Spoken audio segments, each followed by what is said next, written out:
로스앤젤레스가 불타고 있습니다. 악마의 바람이라고 불리는 산타아나 바람 영향으로 불길은 더욱 맹렬하고 불길은 더 멀리 퍼지고 있습니다. 사람들은 자동차를 버리고 불길에서 도망치고 소방관들은 불도저로 자동차를 밀어내고 불길 곁으로 가서 불길을 잡고 있습니다. 그러나 이미 불을 쓰러뜨릴 물이 동인한 지경입니다. 사망자가 발생하지 않은 게 기적이라던 오늘 새벽 LA시 의원의 말은 쑥 들어갔습니다. 적어도 2명이 숨졌고 사상자가 많을 것으로 예상됩니다.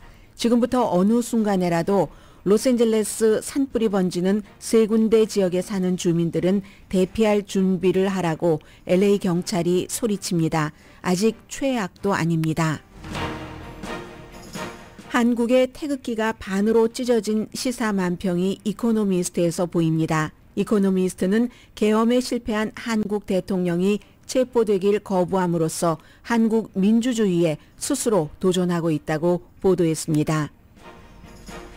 트럼프 당선인의 아메리카 포스트가 아메리카 확장, 제국주의 성향이 됐습니다. 트럼프 당선인이 거듭 그린란드 매입을 말하자 그린란드와 덴마크를 넘은 다른 유럽 국가에서도 반응하기 시작합니다. 프랑스는 유럽은 다른 나라가 유럽 국경을 공격하도록 허용하지 않을 것이라고 밝혔습니다. 캐나다의 차기 총리가 될 가능성이 높은 보수당 지도자는 캐나다를 미국의 51번째 주로 한다는 당선인의 아이디어를 현실 불가능이라고 못 박았습니다. 자신이 총리가 되면 현 총리처럼 말랑말랑하게 대처하지 않을 것이라고 강조했습니다. 연방 법무장관이 특별검사 보고서 가운데 선거 사기 혐의 보고서 트럼프 당선인에 관한 것 공개하고 기밀 서류 케이스는 공개를 일단 보류한다고 밝혔습니다. 법무장관은 기밀 서류 케이스는 트럼프 이외에도 다른 2사람의 재판이 끝나지 않았기 때문에 편견의 위험을 피하기 위한 공개 보류 결정이라고 밝혔습니다. 트럼프 당선인은 내일 모레로 예정된 사업 사기 중범 선고 공판을 아예 차단해달라고 연방 대법원에 요청했습니다. 챗GPT를 만든 오픈AI의 CEO 샘 알트만의 여동생이 오빠가 자신을 오랜 동안 강간했다고 주장하면서 고소했습니다. 알트만은 여동생의 주장을 부정합니다. 모닝커피가 심장 관련 질환 사망률을 낮춘다는 연구 결과가 나왔습니다. 여러분 안녕하십니까? 오늘의 미국 강혜신입니다. 미국에 살면서 또 로스앤젤레스 지역에 살면서 산불에 관한 보도는 사실 매년 하는 여러분들께 전해드리는 보도이기도 합니다. 그리고 산불 지역이 또 보면은 이번에 3군데 산과 그 주변 지역이잖아요. 말리브라는 퍼시픽 팰리세이즈 그리고 파사디나 지역에 그런 이튼이라고 이름이 붙여졌죠. 실마 지역의 헐스트라는 산불이 나는 산악지역 지대에 사는 사람들은 딱 반으로 나뉘어집니다. 아주 부자이기 때문에 뷰를 무척 원하는 사람이나 아니면 뷰 때문이 아니라 어떤 경우는 집값이 싼 산골 동네이기 때문에 이렇게 2개로 딱 나뉘어지고 한 5년 전부터는 산불이 발생할 때마다 여러분들께 전해드리는 게 기후변화가 들어가고요. 그리고 인간이 풍경 좋은 그런 곳에 자리 잡는다는 집을 그 산속에 지어서 결국은 이제 인재와도 약간 연관된 것이다. 이런 모든 것들을 지난 5년 사이에 계속 보도를 해드리고 있는데 지금 로스앤젤레스는 어느 때보다도 굉장히 불타기 쉬운 상태였습니다. 9개월 동안 측정 가능한 강우량이 별로 없었던 물론 얼마 전에 비가 내리기도 했는데요. 그런 상황에서 오늘 아침엔 정말 로스앤젤레스에 살고 계신 여러분들 밤새 안녕하셨습니까? 이렇게 인사를 드리는 게 저에게도 확 와닿습니다. 저도 이제 3군데 가운데서 산불이 일어난 지역에 아주 가깝게 살고 있는데 새벽에 잠을 자다가 방 안까지 너무나 그 산불 냄새가 나기 때문에 바깥에 내가 혹시 불이 붙을 만한 것을 치워놓은 게 아닌가 이런 걱정을 해서 새벽에 잠자다가 나가보기도 했고요. 그리고도 그 산불 냄새 때문에 또 다시 불이 일어나기도 하고 있습니다. 저뿐이 아니라 굉장히 많은 분이 오늘 이런 경험을 하셨을 겁니다. 로스앤젤레스 카운티 1,000만 명 정도가 살고 있고 지금 산불 비상사태 발효됐습니다. 바람이 시속 99마일로 부는 지역도 있습니다. 사람들은 탈출합니다. 소방관이 더 쓸 물이 없을 정도라고 말씀을 드렸죠. 세 군데 퍼시픽 팰리세이즈 산불이라고 이름 붙였고 실마, 허스트 산불, 그리고 이튼 캐년 가까이 그 엘타디나, 패사디나 북쪽이죠. 이쪽 샌 가브리엘 마운틴 있는 곳 이렇게 삼각형으로 허스트가 꼭지점에 있고 그리고 해안가에 퍼시픽 팰리세이즈 저쪽 내륙 지역으로 이튼 파이어 이렇게 돼 있어서 뭐 퍼시픽 팰리세이즈 지역에서만 한 3만 명 정도가 대피령이 내려졌고 워낙에 그쪽 지역은 텔레비전에 많이 나오는 어떤 그 차터 스쿨도 있고요. 그 차터 스쿨도 지금 겨울방학이기 때문에 문 열지 않았지만 뭐 교실도 그렇고 번갈로도 그렇고 많이 불탔답니다. 불길이 압도를 했답니다. 그리고 Real Inn이라고 말리부의 그 시푸드 유명한 레스토랑 36년 동안 여기서 우리가 장사를 했는데 뭐가 남았는가 너무 걱정된다. 주인분 그런 얘기를 하셨고요. 그리고 패사디나 지역에서는 주이시 템플 앤 센터 완전히 화재에 휩싸였습니다. 말리부 지역에 그 게리 하우스 그쪽 게리 그 박물관 말고요. 저 위에 있는 것 말고 그 게리 하우스의 뒤채는 지금 괜찮다고 하거든요. 그러나 로스앤젤레스 여기저기서 굉장히 취약했던 산불에 화재에 노출돼서 불타고 있습니다. 항상 그 위험의 경계에 있다는 것은 있었지만 이번에 너무나 뚜렷하게 잠자면서도 냄새를 느낄 수 있는 그 정도의 화염이었고요. 혼란스러운 장면들이 너무 많았죠. 말씀드린 대로 소방관들이 불을 끄려면 산불에 가까이 가야지 되는데 사람들이 바람이 시속 99마일로 부니까 어떻게 자동차를 운전을 하겠습니까? 전부 자동차를 버리고 탈출을 했습니다. 사실은 인간이 점점 뭔가가 발달되고 부유해지면서 산속에 길을 놓고 수도관을 파묻고 전기선을 묶고 해서 그쪽에 멋진 곳에 살고 있으면서 자동차도 좋은 걸 타다가 결국은 이런 일이 있으면 다 버립니다. 자동차도 버리고 그냥 발로 손으로 뛰면서 도망쳤고 그럼 불길을 잡아야지 되니까 소방관들은 전부 불도저로 그 비싼 자동차들까지 걷어냈습니다.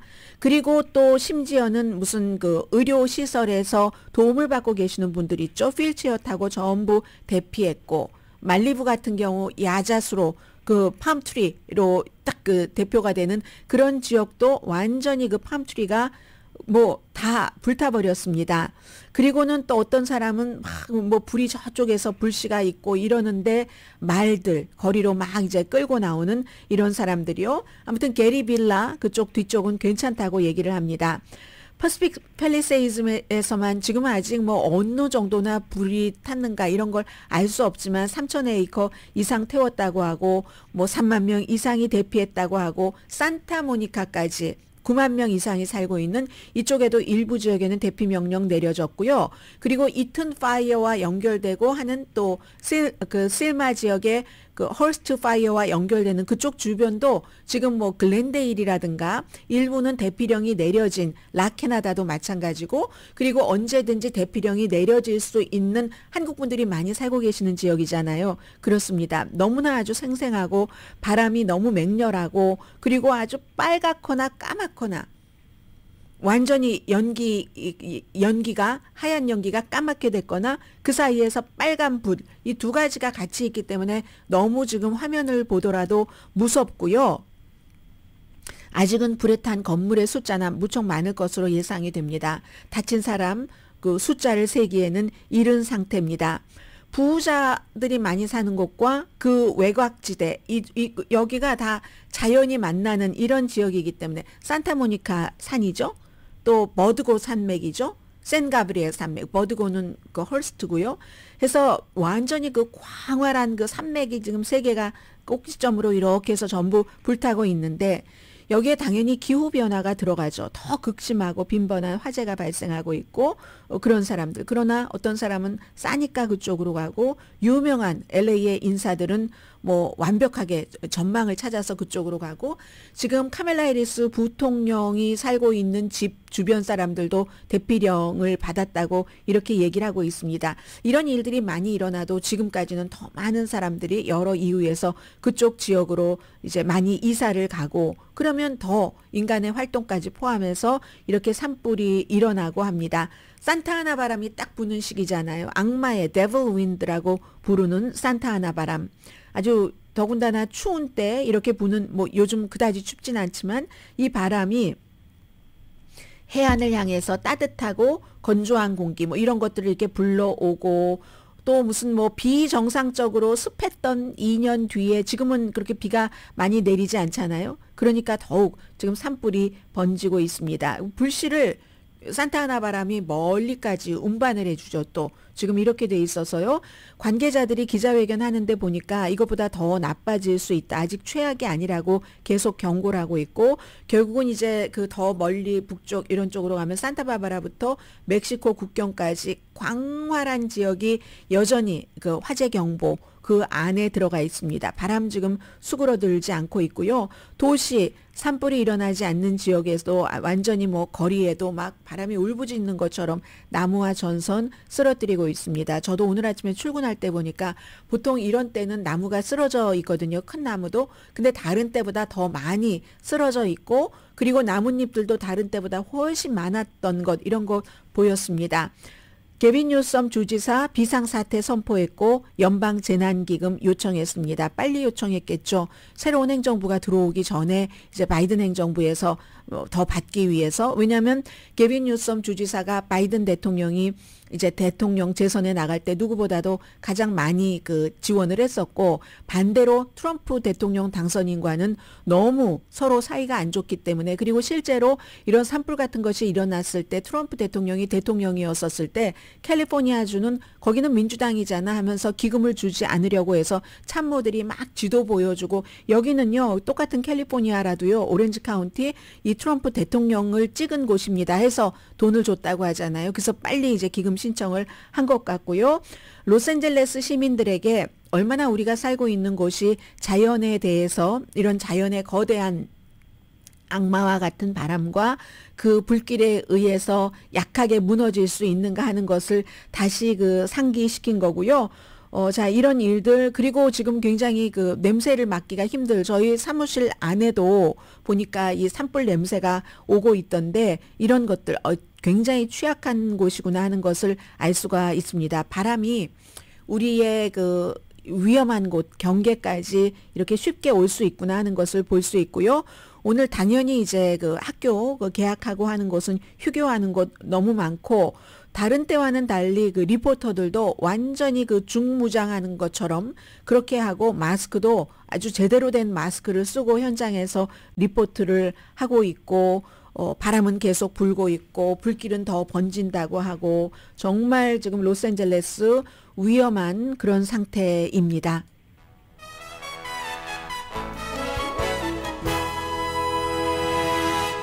이 위험한 상태는 자연이 훨씬 많은 거죠. 아무리 인간의 어떤 활동이 그 안에 들어갔다 할지라도. 그런데요. 순전히 인간의 인위적인 행동으로 엄청나게 지금 또 불길이 번지는 곳이 있습니다. 대한민국입니다. 똑같은 불길. 더 무서운 불길인지도 모르겠습니다. 오늘 이코노미스트의 기사를 많은 분들께서 거의 이제 알고 계시는 내용일 것 같아요. 그러나 맥을 한번 쭉 정리하는 데는 도움이 될 것 같아서 이코노미스트는 한인들, 한국 사람들을 위해서 이 기사를 보도한 게 아니라 세계의 사람들을 위해서 보도한 거기 때문에 한국의 불길을 한번 전해드리겠습니다. 사진이요. 태극기가 완전히 반쪽으로 찢어졌습니다. 그리고 태극기 이쪽과 저쪽에 남자가 서 있는데 각자 그 태극기에 이렇게 말하는 태극기가 말풍선이에요. 지금 서로 다른 말들을 하면서 찢어진 이 모습을 보여줍니다. 제목은요. 윤석열 대통령이 체포당하기를 거부함으로써 한국 대통령인데 대통령 자신이 민주주의에 도전하고 있다. 계엄령 시도는 실패했지만 여전히 윤석열 대통령이 문제를 일으키고 있다는 소제목입니다. 윤석열 대통령이 12월 초에 한국의 계엄령을 선포하려는 의도 실패를 했습니다. 실패했지만 그때 두 가지를 딱 생각했는데 하나는 취약하다. 야, 이렇게 아시아에서 민주주의의 모델로 보이는 국가가 이럴 수도 있구나 하는 그 취약성이요. 실패했다 할지라도. 그리고 또 다른 하나는 회복력. 다 알고 계시는 것처럼 국민들이, 국회의원들이 딱 결집을 해서 이거 막았고 대통령을 탄핵을 시켰습니다. 그러니까 회복력이 역시 대한민국은 최고야. 이런데 세 번째, 다시 취약성이 부각된다는 것으로 나가고 있습니다. 헌법 위기 더욱 심화됐고요. 정파 간의 전쟁 더욱 격렬해졌습니다. 오늘의 미국에서 왜 계엄을 했는데도 어느 순간이 지나면서 더불어민주당의 그 대응 자체도 비난을 하는 보도를 하느냐는 비난을 제가 엄청 많이 받았습니다. 그런데 이렇게 나오고 있잖아요.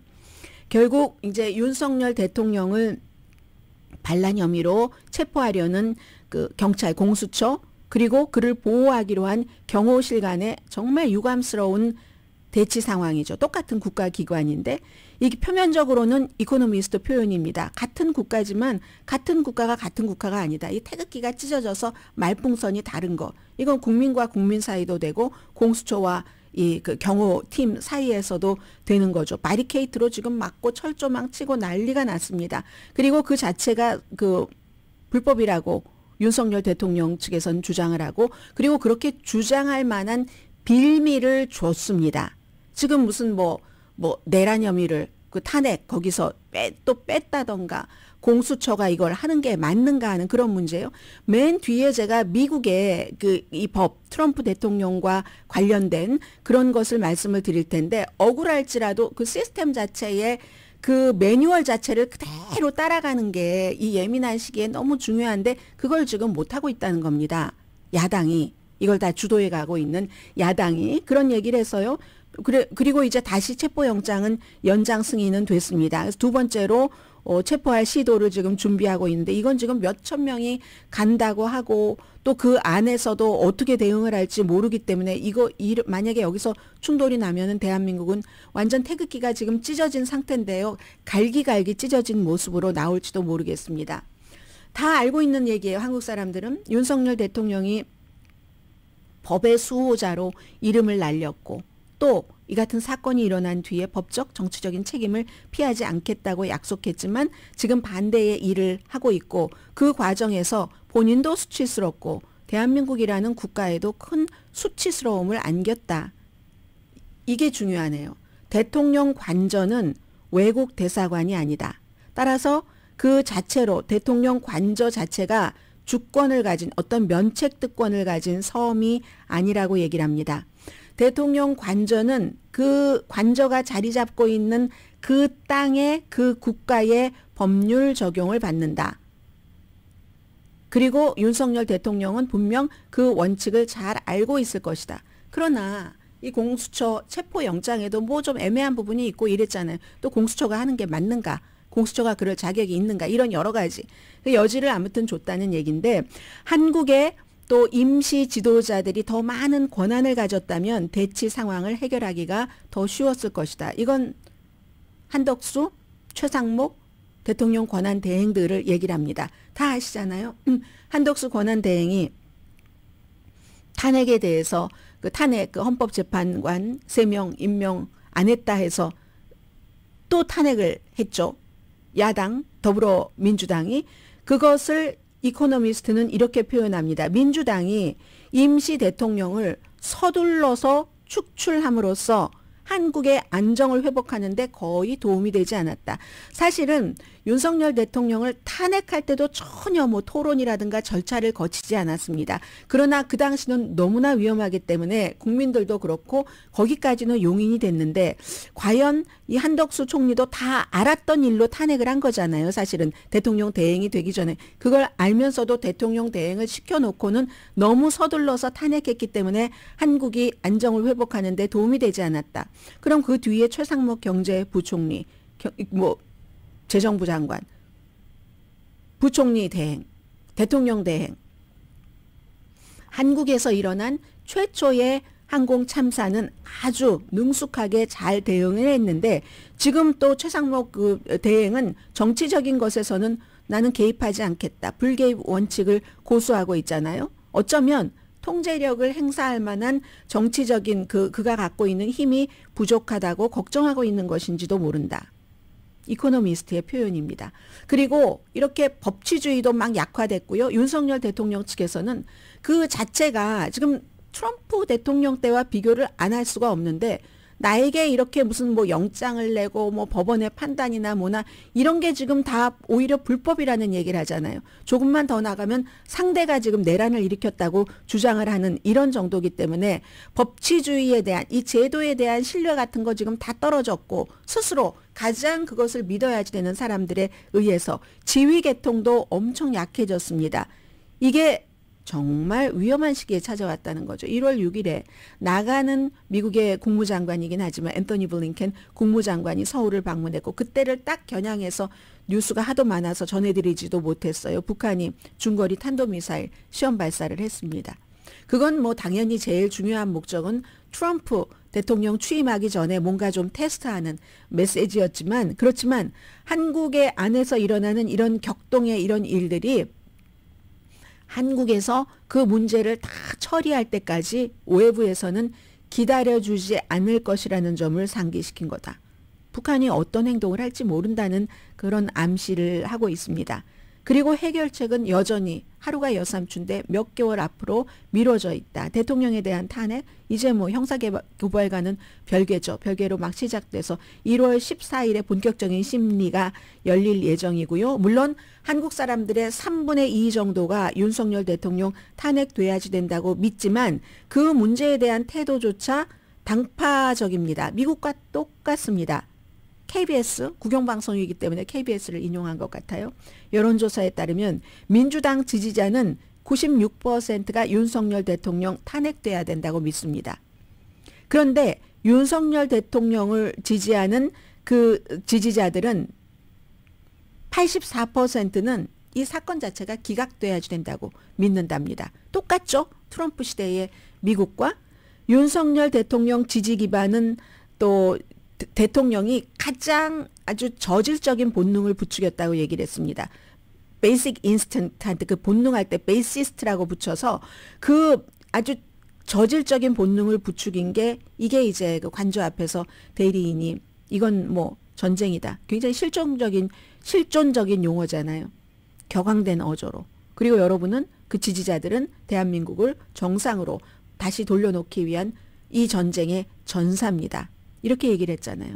그래서 한국 민주주의는 초기의 공격에서는 살아남았을지 모르지만 취약성도 있었지만 회복력이 있었지만 그러나 그 미래를 위한 민주주의를 위한 전투는 아직 끝나지 않았다.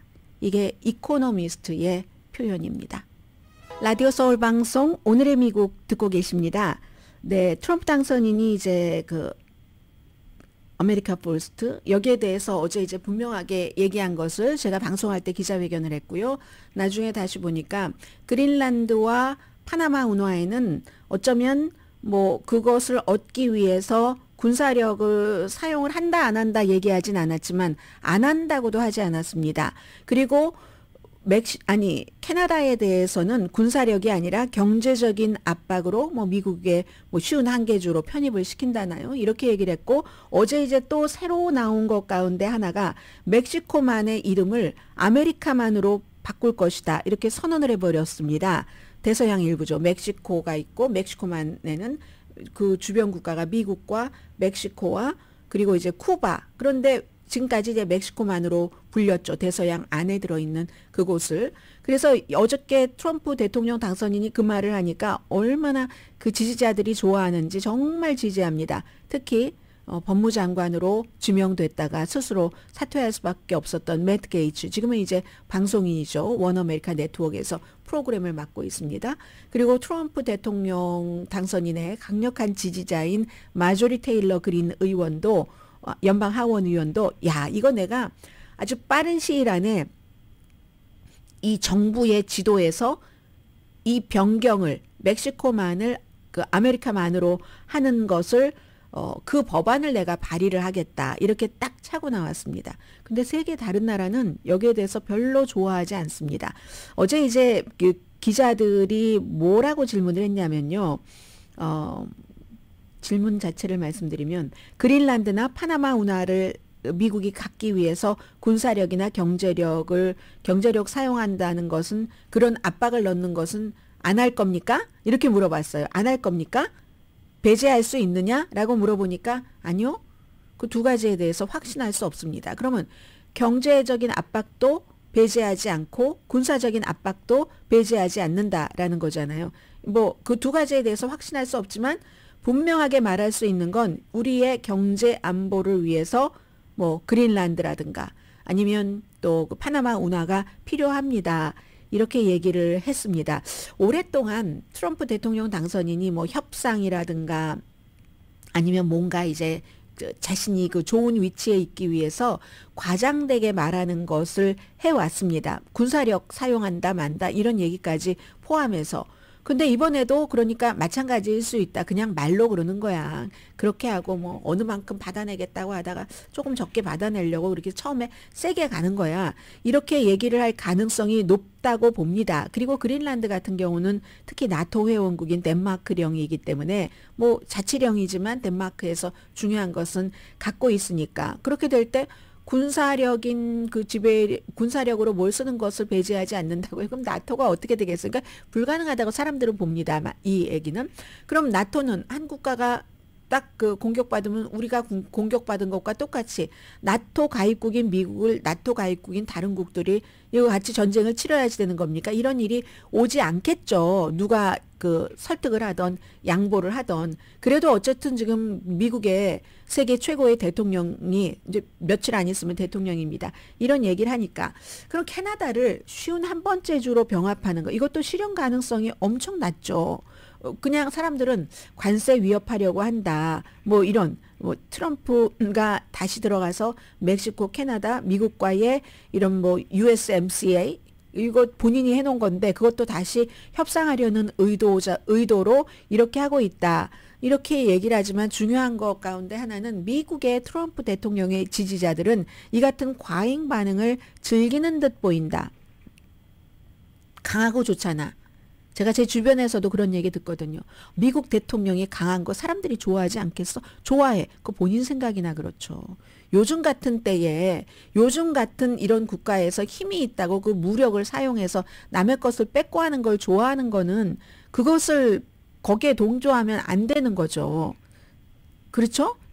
저는 그렇게 생각을 합니다. 그래서 계속 이렇게 그린란드를 우리가 사겠다. 안에도 산불이 들어와서 목이 잠기고 있네요. 그러자 그린란드와 덴마크를 넘어선 다른 유럽 국가에서도 반응하기 시작합니다. 이제 시작이란 얘기입니다. 프랑스의 외무장관이요. 장 노엘 바로 프랑스 그 라디오와 인터뷰에서 유럽연합이 다른 세계의 어느 국가든지 그러니까 미국이라도 예외를 두지 않겠다는 얘기죠. 유럽의 주권 국경을 공격하도록 허용할 가능성 없습니다. 프랑스를 포함해서 어느 국가도 없습니다. 이렇게 얘기를 하고 미국이 그 그린란드를 점령을 하겠어요? 공격을 하겠어요? 그렇게 생각하지는 않습니다. 이렇게 얘기하면서도요. 만약에 그런 일이 있다면 그 위협에 굴복해서는 안 됩니다. 이렇게 얘기를 합니다. 지금 이런 것들이 중요한 것 같아요. 캐나다에 지금 물러나는 총리는 뭐 관세 붙인다 하니까 막 달려와서 비는 식으로 좀 봐주세요. 이렇게 얘기하지만 그 사람이 쫓겨나는 거나 마찬가지니까요. 들어갈 자리에 있는 새로운 그 총리 캔디데이트는 저렇게 약하게 대응하지 않겠다라고 얘기를 하거든요. 지금까지는 유럽에서 이런 얘기까지는 안 나왔어요. 근데 아예 다른 나라도 안 할 거예요. 이렇게 얘기를 합니다. 그래서 이제 이런 얘기도 했습니다. 미국이 그린란드를 침공할 것이냐? 이렇게 저에게 묻는다면 프랑스의 외무장관이 아니요. 그렇지 않을 거예요. 라고 얘기를 하지만 그렇지만 적자 생존의 시대로 접어들었나요? 그렇다면 나의 답변은 예입니다. 이게 이 프랑스의 외무장관이 얘기할 때 강자가 살아남는다는 적자 생존을 얘기한 건지 아니면 원래의 적자 생존의 의미가 환경에 잘 적응하고 살아남는다는 번식에도 성공하고 그런 의미잖아요. 그런 건지 모르겠지만 어쨌든 적자 생존의 시대로 지금 들어갔나요? 하면은 그렇다고 얘기를 합니다. 그러면서 우리는 어떤 위협에도 굴복하고 그냥 뭐 빌면서 그냥 뭐 걱정해야지 될까요? No. 깨어나야지 됩니다. 힘을 키워야지 됩니다. 이렇게 얘기를 합니다. 처음에 트럼프 대통령 그 첫 임기 때에도 막 그 나토에 대해서 얘기를 하고 유럽에 대해서 얘기를 하고 할 때 유럽의 국가들이 막 그 당시 앙겔라 머르켈 독일 총리가 어디 회의에서 막 이렇게 책상에다 이렇게 하고 트럼프를 좀 약간 윽박지르는 식으로 이런 식으로 하기도 하다가 얼르기도 하고 그런 모습은 국내에서도 있었죠. 낸시 펠로시 하원 의장이 트럼프 그 대통령을 당시에 마치 어린애처럼 취하는 것 같은 그래서 공화당으로부터 엄청 비난을 받았는데 처음에는 이렇게 얼르고 어쩌고 저쩌고 하면서 트럼프와 4년 관계를 지내왔는데 그때 한번 겪었기 때문에 뭐 기후변화에서 막 탈퇴하고 이럴 때도 마찬가지예요. 이제는 안 된다. 유럽 자체의 방어도 그렇고 다른 나라를 뭐 공격할 수도 있어. 다른 나라에 대해서 유럽에 대해서 맘대로 할 수도 있어. 이것도 보고만 있지는 않는다는 이런 뜻이 지금 나오고 있다는 걸 얘기를 합니다. 그린란드 수도 그 누크 어제 그 트럼프 대통령 당선인의 아들이 갔었던 거기서 덴마크의 방송사가요. 데니쉬 브로드캐스팅 코퍼레이션이 취재를 했습니다. 그 취재를 한 스테판 크래크 그 특파원이 BBC 방송과 인터뷰를 했는데 본인이 그 그린란드에서 얘기를 나눈 대부분의 사람들은 트럼프가 군사력을 동원해서 이 영토를 장악할 수도 있다. 그렇게 한다고 하지는 않았어요. 배제하지 않는다고 했죠. 그런 말에 대해서 너무 사람들이 충격을 받았다고 얘기를 하고 그린란드가 외부 세력의 식민지가 되기를 꿈꾸는 사람은 만나보지 못했다. 이건 어제 그 아들이 술집에서 만난 사람 뭐 마가 모자 씌운 것인지 본인이 쓰고 있었던 건지 그린란드에서 그 마가 모자를 구입해서 쓰고 있었던지 막 사진 찍고 그린란드에서 우리 미국을 트럼프 대통령을 엄청 지지해요. 이런 얘기를 했지만 실제로 덴마크 그 방송국의 특파원은 그런 사람을 보지 못했다고 얘기를 합니다. 그리고 또 어제 기자회견에서 트럼프 대통령이 파나마 운하 지금 중국 군에 의해서 운영되고 있다. 이거 허위 발언입니다. 근데 파나마 외무장관이 운하를 그 운영하는 유일한 손이라고 했습니다. 유일한 그 손은 파나마 사람이고 앞으로도 유지될 것이다. 이렇게 얘기를 했고 내일이 이제 지미 카터 전 대통령 장례식이거든요. 트럼프 당선인도 갑니다. 어제도 또 카터가 그 파나마 운하의 그 운영권을 파나마에 돌려준 것은 대단한 실수다. 지금 숨지고 내일 모레 장례식 치르는 사람한테 그렇게 또 얘기를 했습니다.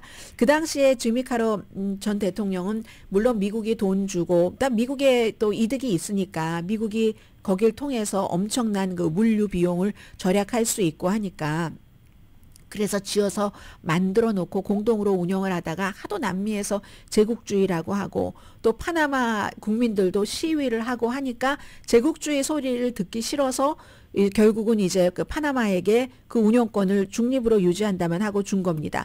그리고 시간이 흘러갈수록 보수 비용도 들고 많이 운영 비용도 들잖아요. 그런 걸 점점 중국이 많이 대고 있어요. 그런데 미국은 아니 왜 우리에게 비싸게 받아? 국가별로 받는 게 아닙니다. 그 컨테이너로 받는 거겠죠. 그래서 이제 그런 주장을 하면서 이제 중국은 잘 지내고 있고 미국은 이거 우리에게 돌려줘야지 돼. 뭐 이렇게 지금 얘기를 하고 있는 거예요. 아무튼 그래서 제국주의가 싫다면서 파나마 운하를 돌려준 지미 카터와 결국은 미국을 위해서 아메리카 퍼스트만 얘기를 한다는 고립주의로 간다던 트럼프는 결국은 지미 카터와는 반대로 지금 가고 있잖아요. 그리고 어제 또 하나 이제 트럼프 그 당선인이 한 말 가운데 파나마에게 일정 금액에 대해서 얘기를 했다. 이렇게 얘기했는데 파나마에서 무슨 소리. 우리 그런 말 들은 바도 없고 그런 말을 들어야지 될 이유도 없고 그렇게 말한 거 그 말이 사실이 아니다. 처음에 트럼프 당선인이 일기 대통령을 시작할 때 미국 매체가 대통령인데 대통령이 거짓말할 때 일일이 거짓말이라는 표현 안 했습니다. 대통령을 존중하기 위해서. 그래서 저도 지금 거짓말이라고 안 했잖아요. 파나마에서 뭐 일정한 금액에 대해서 이미 얘기를 했다. 그거 사실 아니다. 이 말이 무슨 말이에요? 이 말이 그 말이죠. 어떤 제안도 받지 않았다. 트럼프가 아직 우리에게 어떤 제안도 하지도 않았고 우린 그런 제안을 받을 이유도 없다. 이렇게 얘기를 합니다. 이게 이제 또 이제 미국에 대한 어떤 반응을 보여주는 거고요. 또 하나 캐나다의 보수당 대표가 피에르 볼리에브라는 차기 총리가 될 가능성이 높은 사람인데 이 미국의 51번째 주로 캐나다를 한다. 여기 이 아이디어에 대해서 우리는 위대하고 독립적인 국가다. 캐나다는 절대 미국의 51번째 주가 되지 않을 것이다. 거기다 점을 딱 찍었어요. 끝. period.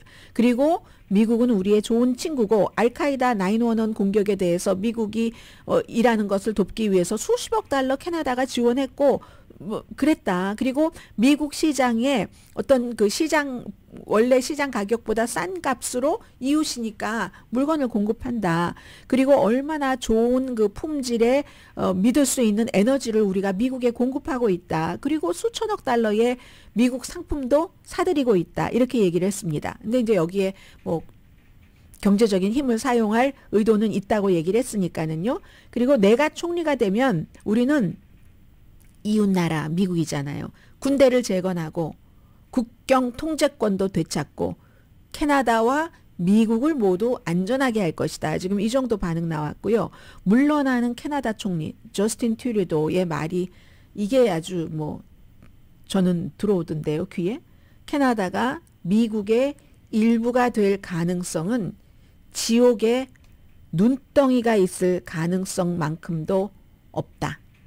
라디오 서울방송 오늘의 미국 듣고 계십니다. 네, 아웃 오브 컨트롤입니다. 지금 로스앤젤레스 지역의 산불은요. 하늘빛도 무섭고요. 오늘 하루 종일 여러분들 걱정하시는 분들도 많으실 테고 저 바람의 기세, 불길의 기세가 정말 무서울 그럴 정도입니다. 워싱턴 포스트요. 직원 4% 100명 정도 또 해고한답니다. 아마존 제프 베이조스가 사주로 있는 그 신문입니다.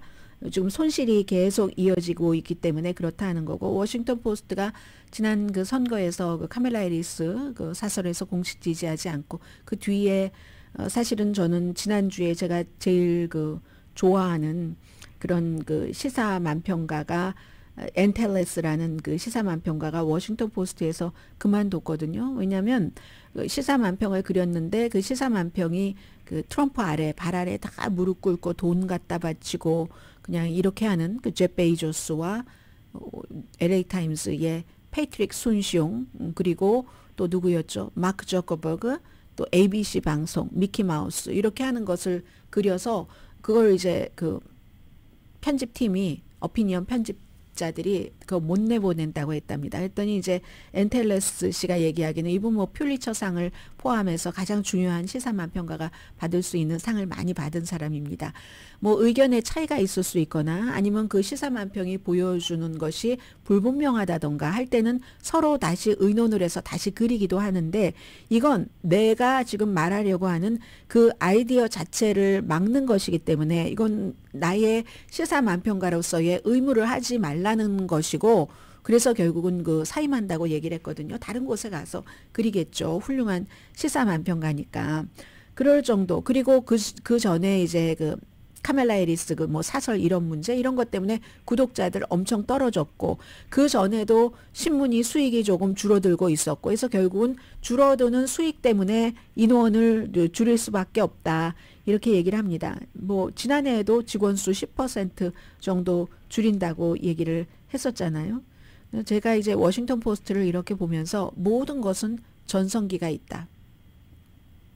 그 전성기가 길이를 더 길게 할 수도 있고 또 그 지도력이 부족해서 그 전성기의 그 기간이 짧아질 수는 있지만 전성기는 있는데 이 워싱턴 포스트라는 신문은 물론 그 시대적인 것도 있죠. 이 인쇄 매체가 디클라이닝하는 그런 것도 있지만 제프 베이조스라는 사람 돈 버는 것이 목표인 것인 사람이 이 언론사의 사주가 됨으로 인해서 훨씬 그 뭐 전성기에 이 사람이 들어왔을 때 완전히 전성기는 아니었지만 그런 것을 추락하는 그 시기를 당겼다 이런 느낌은 듭니다. 네. 그리고 또 하나는 이건 너무나 중요한 사람이기 때문에 말씀을 드리는데요. 챗GPT를 만든 오픈 AI의 CEO 샘 알트만 여동생이 오빠가 자신을 오랜 동안 강간했다고 주장하면서 고소했습니다. 알트만은 여동생 주장을 부정하면서 부정하는 것을 X에 쭉 그 한 장짜리 성명서로 쓰고 여기에 이제 엄마, 동생들 이름도 같이 썼습니다. 여동생의 주장은 이렇습니다. 어제 미주리에 그 소송장을 냈는데 애니예요, 이름이. 97년부터 2006년 사이에 정기적으로 성적으로 학대를 했고 마지막으로 나를 성학대한 것은 그는 성인이었고 나는 미성년자였다. 어떻게 이럴 수 있는지 모르겠는데 3살 때부터 시작이 됐다고 합니다. 이 애니라는 그 샘 알트만의 여동생이 지금은 31살, 샘 알트만이 30살이네요. 샘 알트만이 39살입니다. 미주리주는 그 31살까지 어린이 때 성학 때 받은 것도 31살 때까지는 소송이 가능해서 지금 아마 한 것 같은데요. 주장은 그렇거든요. 어렸을 때 굉장히 여러 가지로 막 오빠에 의해서 조종당했고 길들여져서 막 성행위도 이상한 성행위도 막 하라고 하고 강간, 성폭행, 추행 온갖 것을 다 했다. 그로 인해서 본인이 신체적으로도 상해를 입었고 감정, 우울증 뭐 이런 것을 했다는 거고 지금은 이제 홈리스인 것 같아요. 일은 해요. 무슨 뭐 마리화나 그 가게에서도 일도 하고 하는데 이 알트만의 주장은 이렇습니다. 부정하고 정신건강 문제가 있는 가족들을 돌본다는 것은 상상하기 힘들 정도로 어려운 일이다. 내가 여동생의 빌과 렌트비를 줬다. 안정되도록 노력을 했지만 언제나 더 많은 돈을 요구했다. 2021년 이후에 서로 말 안 하고 연락 안 하고 살고 있는 것으로 알고 있습니다. 그래서 이 소송이 어떻게 될지 모르지만 너무나 중요한 사람이니까요. 샘 알트만 자산이 20억 달러 있는 사람이고 그리고 이 사람이 또 하나는 이런 테크놀로지가 발전되면서 사람들이 일자리가 줄어들고 있잖아요. 그럼 오픈 AI도 뭐 그 점에서 자유로울 수도 없고 뭐 여러 가지 이유가 있겠죠. 그래서 보편적인 기본소득을 가장 미국에서 강조하는 사람이 바로 샘 알트만입니다. 빈곤을 끝내야지 된다 해서 3년 동안 1000명의 저소득층 참가자에게 매월 $1000를 주기도 했었죠. 아무튼 이런 내용이 미국에서뿐만이 아니라 세계적으로 엄청나게 지금 널리 퍼지고 있다는 것 말씀드리고요. 잠시 뒤에 모닝커피를 조금 말씀을 드리고 또 오늘 중요한 뉴스들이 많은데 간추려 드려야지 될 것 같은데요. 라디오 서울방송 오늘의 미국 듣고 계십니다. 지금 로스앤젤레스 지역이요. 엄청나게 많은 사람들 대피하고 있고 아직도 진화율은 0%입니다. 버려진 차량 때문에 도로가 지금 막혀 있었고요. 불도저로 말하자면 청소를 하는 거예요. 아무리 청소를 해도 버려진 차량이 너무 많습니다. 카운티 전체적으로 지금 학교 다 폐쇄됐고요. 그리고 화성처럼 보인다 이렇게 얘기하는 사람들이 무척 많습니다. 완전 공포적인 영상입니다. 또 캐런 베스 LA 시장이 지금 로스앤젤레스에 없어서 엄청나게 비난을 받고 있네요. 지금 가나에 가 있거든요. 전례 없는 로스앤젤레스 재난입니다. 여러분들도 주의하실 수 있는 건 주의를 하셔야지 되겠고요. 주변 가족들도 조금 돌보셔야지 되겠다는 생각이 듭니다. 다른 뭐 준비된 뉴스를 못 전해드린다 할지라도 조금 한 말씀 드렸고요. 트럼프 대통령 당선인이 금요일로 예정된 34건의 뉴욕의 뭐 중범죄 사업 사기 그 혐의에 대해서 유죄 판결을 받았고 선고 형량이 있는 날이잖아요. 선고 형량 이걸 안 하려고 하다가 뉴욕의 고등법원에서 해라 했고 다시 지금 연방 대법원에 이거 하지 못하도록 해달라고 했는데 시간이 얼마 남지 않았고요. 이건 이제 뉴욕 그쪽의 것을 급하게 결론을 내리는 사람은 소니아 소토마요로 진보적인 그 대법관이다. 이 정도 말씀을 드리고 그리고 역시 트럼프 대통령 당선인이 공개되길 원치 않았던 특별검사의 의사당 폭동 사건에 관한 것과 기밀 서류 이 두 가지 중에서 의사당 폭동 사건에 관한 수사는 케이스는 다 기각했지만 대통령이 됨으로써 그건 대부분이 이제 공개가 되는데 기밀 서류는 공개되지 않는답니다. 왜냐하면 트럼프 당선인뿐만이 아니라 무슨 나우라는 그런 그 군 출신으로 백악관부터 이제 시종 비슷하게 일했었던 사람이 있잖아요. 그 사람과 월트 나우타네요. 부동산 관리인 그 말하려고 이 두 사람 재판이 걸려 있어서 괜히 이런 거 편견이 있다 싶을까봐 안 한다. 대신에 상하원의 그 사법위원회의 그 위원들은 볼 수 있도록 해주겠다. 일반인들은 못 보는 거고요.